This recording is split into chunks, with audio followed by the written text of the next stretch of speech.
Good morning. We are extremely pleased that you're here. It is good to come together for the purpose of co-creating. Do you agree? Yes. You're knowing what you are wanting? Sort of. It really is co-creation at its best. You are so much more than you know. You see yourselves in these individual clumps, sitting on chairs, but you are extensions of so much more, and the whole of you is present everywhere you go. You were source energy before you came into these physical bodies, and the larger part of you still is. You are an extension of that, a representation of that, a very important representation of that. And sometimes you are so blended that the whole of you is present in a conversation, in a moment, in a thought, in an idea.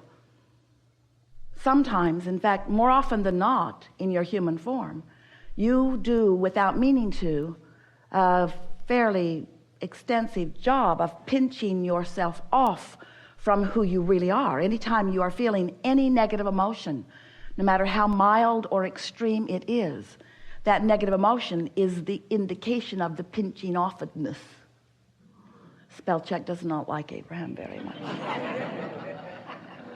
So when you realize that you are an extension of source energy, and the better you feel, the more you are allowing the whole of you in the moment, after a little while, that could be a very easy to recognize and easier than you may know right now goal to accomplish, because it is not a difficult thing to be fully present.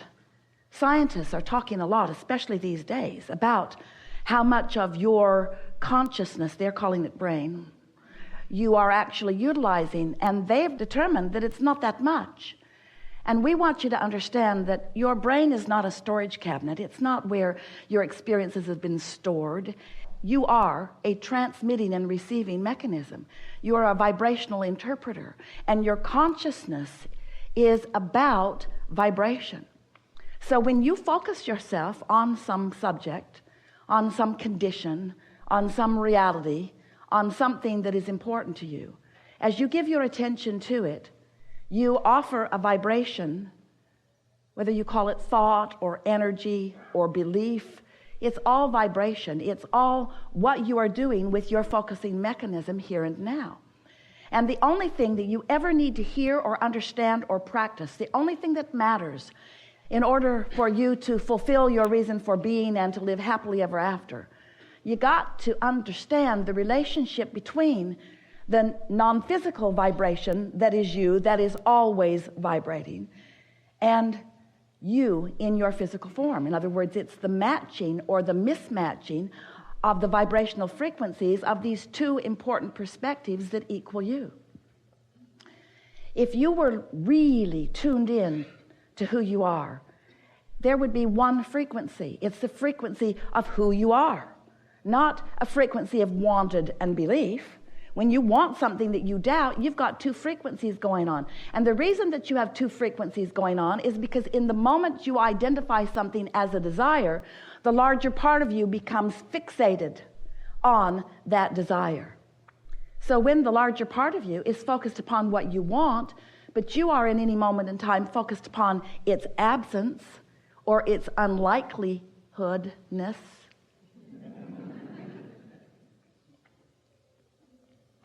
playing with Esther because she was editing something yesterday, and she said to us on more than one occasion, Abraham, you've got to stop making up words. And we said to her, you're the one drawing the dirty pictures. That's an old joke that Esther and Jerry told each other almost every day. Esther is the one who finds the words, and she's reaching for the word that really means what we mean. And sometimes it's necessary to add extra syllables on words to really make the point. So when you get it, that you are an extension of source, and that in every moment you have a relationship with that source, then life becomes easier because your guidance becomes clearer. And when your guidance is clear, and we want to be very clear about what that guidance is about. It's not about someone thinking you should do something different or that you should be something different. It's about you having defined who you want to be, and the guidance within you just helping you to feel the path of most allowance, which is the same thing as the path of least resistance to that. You're sort of following what we're getting at? You are the one who has sifted through life, who has defined who you really are and what you really want. And then the source within you is just holding that frequency steady so that you can feel your way to it.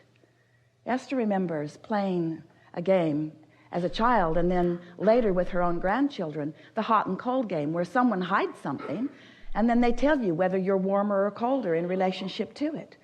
And if the person who hid it knows where it is, and usually they remember, and is letting you know what your physical proximity to it is by the simple warmer, colder, with very little trouble, you can find your way right to it. And your own guidance system functions in precisely the same way. The source within you knows who you have become and knows everything that you desire, and also knows your physical proximity to it. But even more important than your physical proximity to it, we want you to focus upon your vibrational proximity to it, because until you get your vibrational proximity sorted out, you cannot physically realize the things that you want. If you want something that you doubt, your vibrational proximity is all out of whack because you are emitting a signal that keeps you from realizing where what you want is or how to go about it. So, for a while, we were calling this gathering the science of deliberate creation. Science because it's ongoing and you get better and better at the discovery of it. And because once you discover something and you establish that solid basis within you, it provides the next jumping off place for more and more and more and more and more.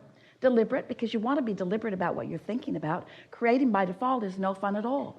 If you're just talking to anybody who talks to you and flowing your vibration all over the place and thinking about what you want in the absence of it and talking about the good and the bad and the things that you want and the pros and the cons and the pluses and the minuses, then you've got your vibration all jacked up.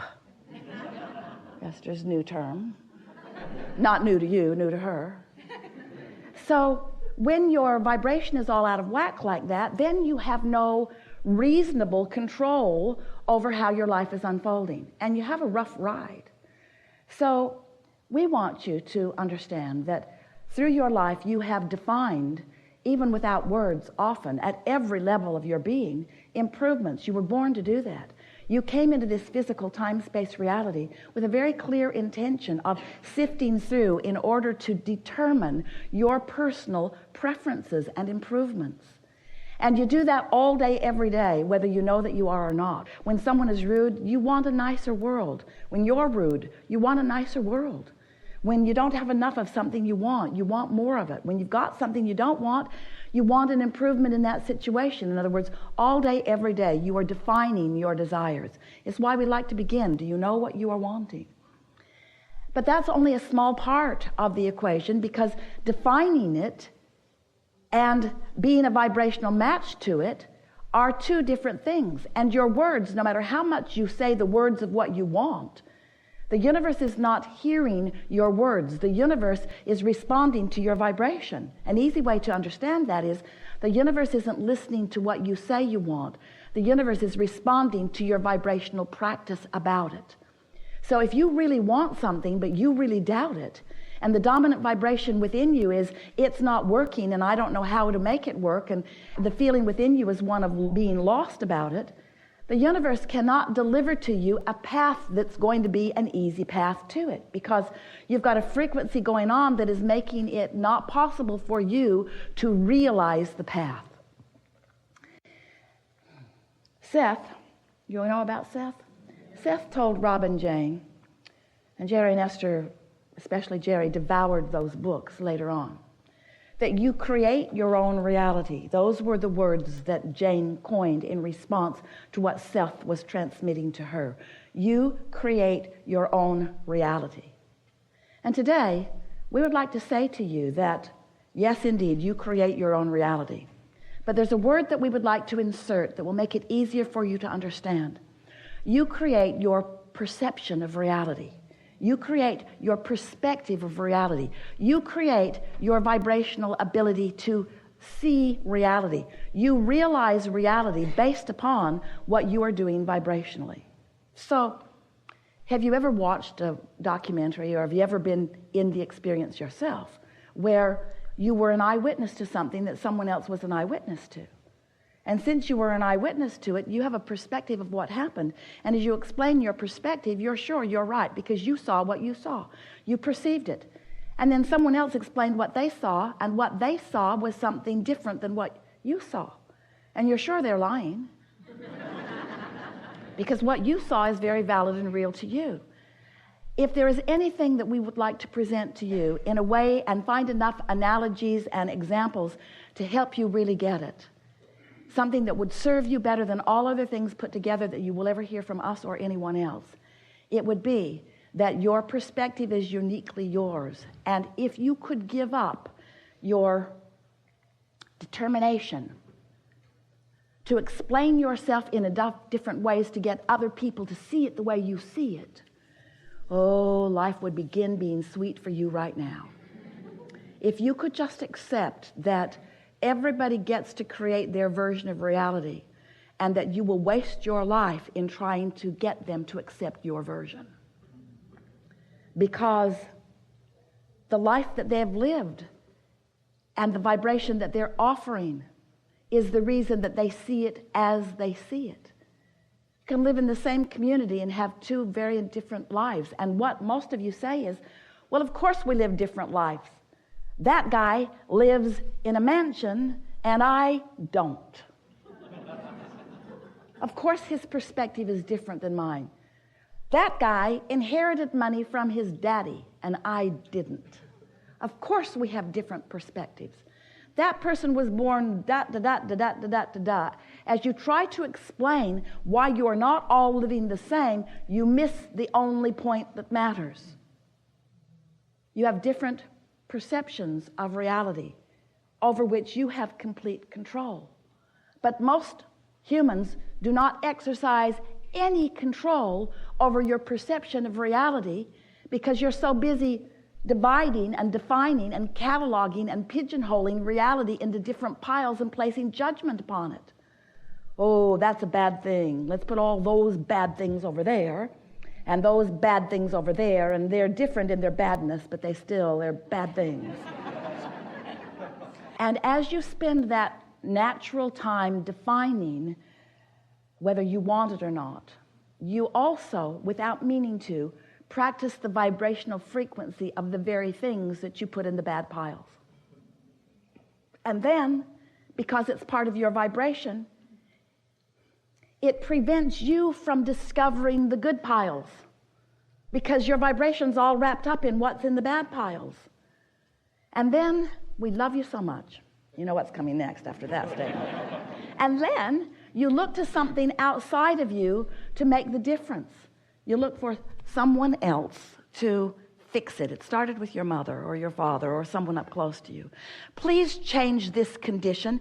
There is a condition in my reality that I see that I don't like. And when I look at that condition, I feel bad. And I don't want to feel bad. That's the first thing you knew about yourself. You don't like feeling bad.